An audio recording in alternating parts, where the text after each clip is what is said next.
If you want to kill your heart, continue to be alone and do private haram all the time. This is how you will surely kill your heart, kill your personality, kill your mental state and your health. You know, my brothers and sisters, if I were to ask you one question, what do you think affects the heart the most? What do you think affects our heart the most out of all the things that we do? Zikr? Not praying? I want you to think about, where is the moment where the heart is the most honest? In pain? No. No. That's desperate. That's actually the opposite. Allah subhanahu wa ta'ala says, there are those, in the Quran, says there are those who forget Allah when they're in good health. When they're in pain and in sickness, that's when they remember Allah. I mean, Allah is still there for them, but that's not the sign of an honest heart. Or can I say the reality of a person? When is the time? Yes, when they're alone by himself. When you are alone by yourself. That, if you want to know yourself, the level of your iman, who you are, what pathway you're taking, where your stance will be on the Day of Judgment, what kind of a person you really are right now, then measure yourself when you are alone. Measure yourself when you have this in your hand, your phone. That's when you know who you really are.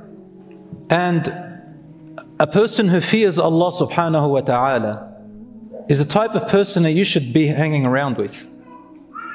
He is the man you should marry. She is the woman you should marry. But of course they fear Allah truly. And you try to find out as much as you can, ask about them and so on. But the point is, we're not here to talk about how to find that person. We're talking about making that the goal. Because a man and a woman who fear Allah will not be bothered if they are being watched in public or whether they are alone in private. They will fear Allah in public and in private. But we all sin. We're all weak. And when we are alone in private, we do get weak and we sometimes slip and falter. If Adam alayhi salam and Hawa faltered when they were in paradise and Allah left them for a while, they faltered and slipped. We will slip also. But that's not what we are talking about here. Allah does not expect perfection from anybody. But it's those people who will only be righteous and good when they are being watched by others in order to put on a facade. And when they are alone, they can't wait for that moment to come in order to penetrate all the boundaries of Allah subhanahu wa ta'ala with no hesitation, no regret, no repentance, like as if it's just a flowing river. In fact, some people, they look at it as very normal, natural thing to penetrate the boundaries, sin all you like, do all the haram if nobody is watching you. Some people go a further step. In order to make themselves feel better, if they feel the guilt of doing the wrong thing when they're alone, not being watched, then they'll grab for themselves a bunch of people or a group or some kind of social network. And they say, I've got nothing to hide. And so they expose who they really are in secret because they can't bear to hold on to the guilt. What have you actually done here? You think you've done something good for yourself. But what you've actually done is now you've just topped the cake. You've accepted yourself in the true nature of an immoral person. Now it's in open. But the shaitan comes to you and says to you, at least you do it in front of people. But that's the shaitan playing tricks on you. He's sealed your fate. And that's probably why you've heard a lot and questioned, why does Islam emphasize that we keep our sins secret, not exposed? It's not because you're a hypocrite. It's not because not because Allah wants you to continue in your sin and hide it. But first of all, people don't forgive your sins. They're not the people. People have no business. You don't turn to people. It's as if you're saying, I've got to confess who I really am to the public. Who is the public? Did the public create you? We are all here for the same test. I'm talking to Muslims here, of course. Non-Muslims who are listening may or may not understand what I'm saying, but obviously this is a lecture to Muslims, but non-Muslims can hear and try to learn and ask, inshallah. But for us as Muslims, we don't confess to the public. Who are they? The ones that we have to own up to is one. He is Allah subhanahu wa ta'ala. Of course, if there is something that we're doing in secret that's going to harm others, then we better stop it, or we better tell them before they are harmed. That's a different story, rights of people. We're talking about yourself, the boundaries which Allah had forbidden. So a person who fears Allah with their wife or their husband behind closed doors, they are still fearing of Allah. They give their spouses their rights. They will fix if they ruined. They will apologize if they have hurt. They will make up what they have done wrong. They will treat their children as a trust. They'll treat their spouse as a trust. They'll treat their parents as a trust. Such a person who knows that Allah is watching them in private just as much as in public has a lesser risk of faltering all the time. And if they feel guilty, they are less likely to continue for a very long time in what they're doing. And if they do, they will increase in good deeds. They will continue to ask Allah to forgive them even if they relapse.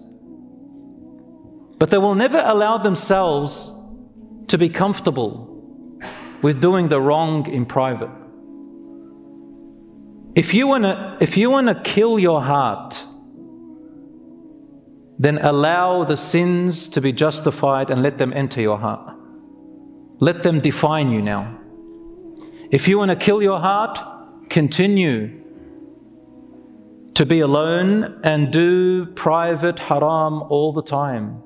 This is how you will surely kill your heart, kill your personality, kill your mental state and your health. If I told you that there was a hidden camera in your bedroom at night, all night, and it's connected to your parents' house and they can see you but you don't know, or it's connected, if you're a man, to your wife's phone and she can see everything all night, all day, or your husband's phone, or your children, or your workplace, or the authorities. Imagine you were being watched and then you found out that there is a hidden camera. Wouldn't your actions change? I say this to our students when we're teaching at school. Say, when you misbehave, imagine that camera in the corner. Imagine that's connected to your parents' house. Would you act the same way? They said, oh no, not my parents. Obviously, we change our habits and behavior when people are watching. And Allah subhanahu wa ta'ala clearly tells us as Muslims that He is always watching, in secret and in open. Allah says, يَعْلَمُ مَا يَلِجُ فِي الْأَرْضِ وَمَا يَخْرُجُ مِنْهَا وَمَا يَنزِلُ مِنَ السَّمَاءِ وَمَا يَعْرُجُ فِيهَا وَهُوَ مَعَكُمْ أَيْنَمَا كُنْتُمْ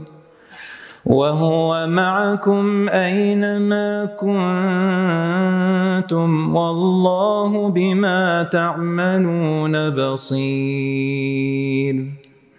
He knows all that enters the earth and all that comes forth from it, and all that comes down from the heaven and all that goes up to it.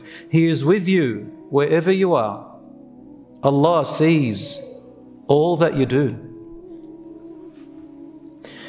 If that's not enough, Allah subhanahu wa ta'ala says, يَسْتَخْفُونَ مِنَ النَّاسِ وَلَا يَسْتَخْفُونَ مِنَ اللَّهِ وَهُوَ مَعَهُمْ إِذْ يُبَيِّتُونَ مَا لَا يَرْضَى مِنَ الْقَوْلِ وَكَانَ اللَّهُ بِمَا يَعْمَلُونَ مُحِيطًا.